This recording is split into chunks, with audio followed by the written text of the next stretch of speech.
And there's two parts to Oprah Winfrey that I haven't really spoken about publicly. The other part with Oprah Winfrey is, yeah, you let me get thrown under the bus and you said nothing. The other part is you mess with my family. You mess with my mother, my father. She called me about my brother, right? Mm-hmm. Was, needless to say, devastated and really shaken to my core when I first heard this news. And I spoke to all the girls personally, and I encouraged all of them, any of them who had actually been harmed, to please come forward. You ever find out who did it? Yeah, I knew who did it shortly after. Yeah? Yeah. And they are now where? Oh, the guy who actually shot me is dead. So freaking mean to me.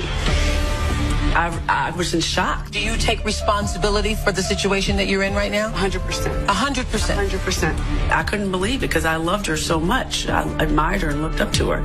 And she pretty much reprimanded me. You know, they're watching me right now, and they're mad at me. Lies will be exposed. That's all. And anyone who takes that the wrong way, know why they take it the wrong way. Oprah Winfrey is being talked about heavy right now, and people are saying the pressure is getting real. Once again, someone she was closely connected to has been exposed. And the same question keeps popping up. How does she always seem to be nearby when things fall apart? She's admitted knowing people like Epstein and Diddy, but she claims she never knew about any shady behavior or private after-parties. That's her story. At first, most people accepted that explanation. No pushback, no deep questions. But lately, with everything else coming out, that patience is gone. People are digging into her past harder than ever. To make it worse, several celebrities she allegedly crossed are now speaking up. They're saying she blocked careers, played favorites, and moved cold behind the scenes. The list of names has people talking nonstop. And this didn't start today. Long before the recent drama, there was already serious discussion about the school she opened in South Africa. Back in 2007, a dorm matron was charged with multiple serious crimes. Oprah flew out, apologized publicly, and fired leadership. Even now, some people still believe that move was more about saving face than real accountability. Oprah Winfrey has had a lot of controversy around her African school for girls, with huge conspiracy theories starting that these girls were going missing from Oprah's school. All of these theories started shortly after Oprah opened her school in 2007, and the matriarch of that school was charged with SA of 7 different girls. Oprah ended up offering a public apology to the parents and the children and citing her own SA incidents in this apology.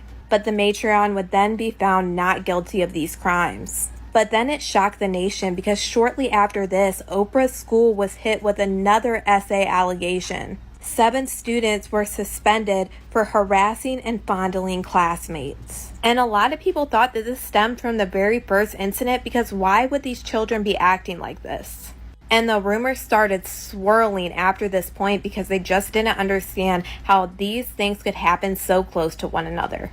And then boom, there was another investigation at Oprah's school after the body of a newborn was found in a girl's book bag. With all that history, people thought she'd move differently by now. Instead, the spotlight keeps getting tighter. But instead of staying low, Oprah was allegedly busy damaging reputations behind the scenes. One of the biggest names tied to this is 50 Cent. Back when 50 was still leveling up, he was trying hard to shake the gangster-only label. His career was moving fast, major wins everywhere. And at that time, there was no bigger stage for a clean image than the Oprah Winfrey Show. Still, when his name hit Oprah's desk, she reportedly shut it down, period. The interview eventually happened, but 50 was never cool about it. He straight up accused Oprah Winfrey of pandering to white audiences, calling her an Oreo, black on the outside and white inside. He also said, "I think she caters to older white women. Oprah's audience is my audience's parents, so I couldn't care less about Oprah or her show." Those were his words, not guesses. He went even further, saying, "She was completely against everything that was in my music, so she ain't never going to have me on that show." To him, not being invited was proof he already made it. He added that friction worked better than friendship, and he leaned into it hard. That tension cracked the door wide open. Other artists who felt played started speaking up. Ludacris reportedly went off too, claiming Oprah tried to use him as a scapegoat when he appeared on her show promoting Crash. Then Monique jumped in with her own story. Her issues trace back to Precious, produced by Oprah and Tyler Perry. According to Monique, she was paid $50,000 and never signed anything requiring unpaid press runs. That claim added serious fuel to an already loud conversation. That she had made about, I was there for Crash, for the movie. Yeah. And basically she said something about not agreeing with my music, but she thought I did great in the movie.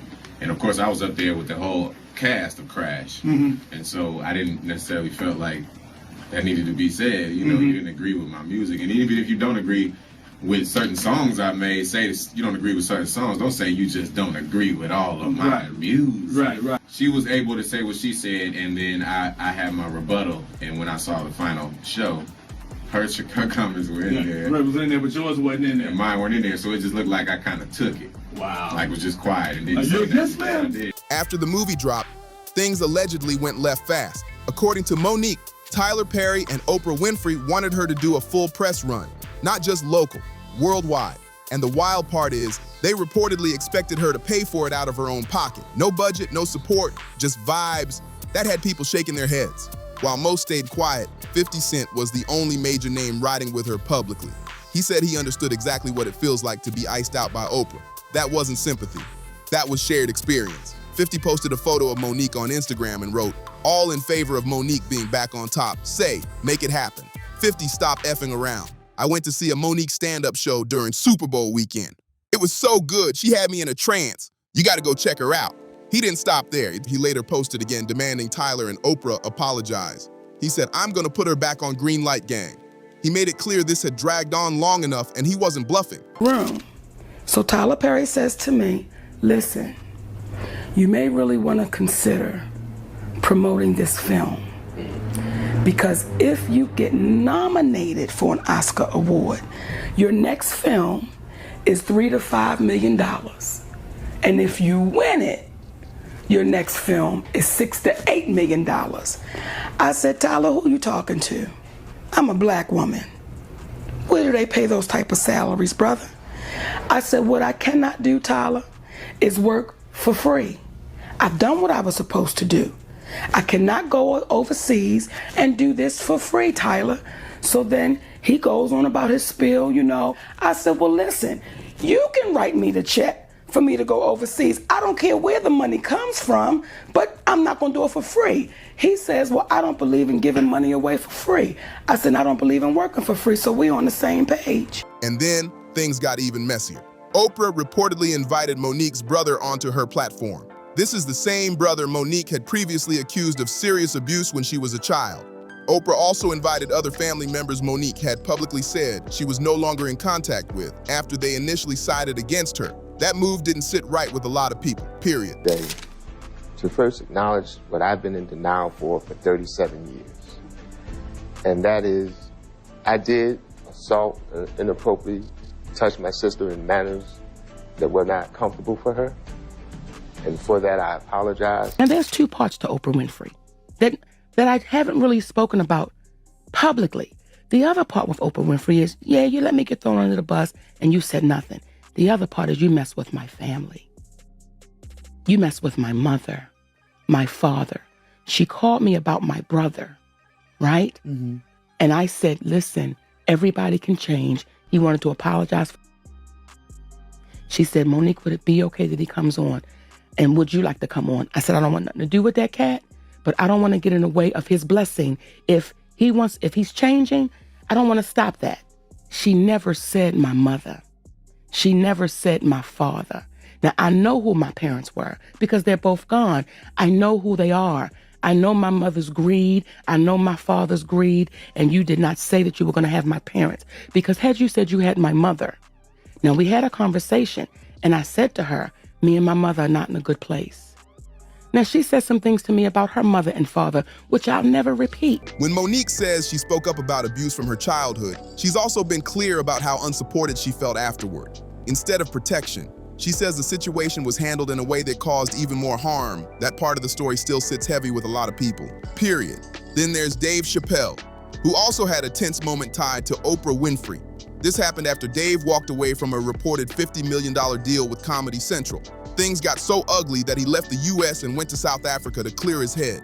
When he later tried to explain his side on Oprah's show, viewers noticed she kept interrupting him and pushing a narrative he didn't agree with.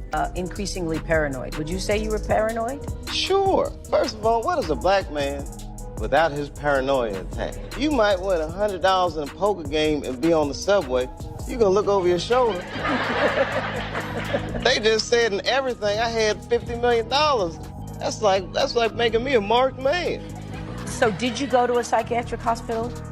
In South Africa? Yeah. Who? I'm insane. They were trying to get me to take psychotic medication. Yeah. I said, I'm not taking this medicine, man, because I know these people be trying to control you or maybe discredit you. I was afraid, like, you know. But you were stressed out. That's why. There's no question. But it's very stressful for someone to constantly walk behind you and say, you're insane. A lot of people felt like his voice wasn't being respected at all. It didn't end there. Taraji P. Henson also shared her own uncomfortable experience. In 2023, while promoting The Color Purple, she spoke out about being underpaid. Not long after, she appeared in another interview with Oprah's close friend Gayle King and admitted she was thinking about walking away from acting. I heard on the street, Taraji, you had the audacity to say you're thinking about stopping acting. We said, stop talking. Are you thinking about it? I'm just tired of working so hard, being gracious at what I do, getting paid a fraction of the cost. I'm tired of hearing my sisters say the same thing over and over. During that interview, Taraji was clearly emotional and overwhelmed. Instead of support, many viewers felt her pain was brushed off and lightly joked about. That moment didn't sit right either.